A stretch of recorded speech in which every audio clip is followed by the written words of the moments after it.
আমি বলতে চাই আমাদের লোকজনকে তো আমরা অস্ত্র দিয়ে তাদেরকে সজ্জিত করে কোথাও অবস্থান নিতে বলিনি। আমরা তো আক্রান্ত হচ্ছি।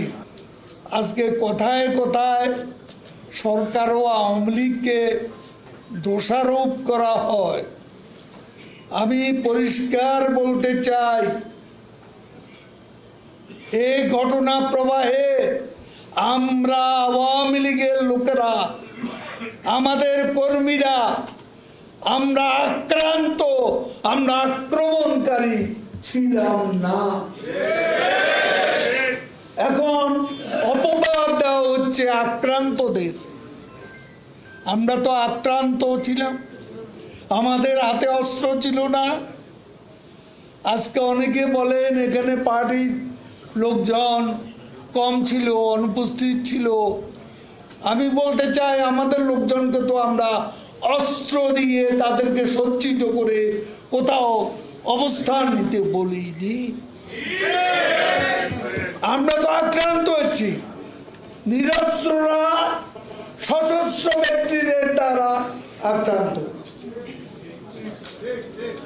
আজকে সেতু ভবনের দিকে তাকা, বিটিভি ভবনের দিকে তাকা, মেট্রো রেলের দিকে তাকা, এলিভেটেড এক্সপ্রেসওয়ের দিকে তাকা, হানি ফ্লাইওভারের দিকে তাকা, 235টি থানা পুলিশ বক্স ভস্মীভূত হয়েছে, সেগুলোর দিকে তাকা।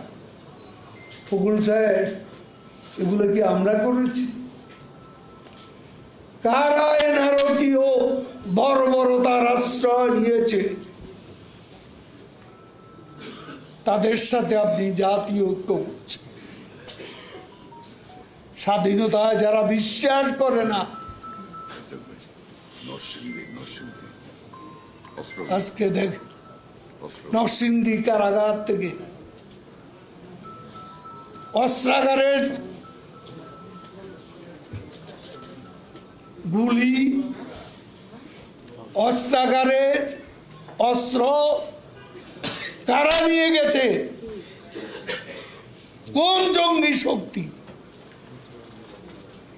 ফকুল সাহেব আপনার বন্ধু, আপনাদের দোষর, সেই জন্য আজকে ইগনোর করছে। সারা দেশ দেখেছে, জাতি দেখেছে কি করেছেন আপনারা নরসিংদী, কি করেছেন নারায়ণগঞ্জে, কি করেছেন গাজীপুরে।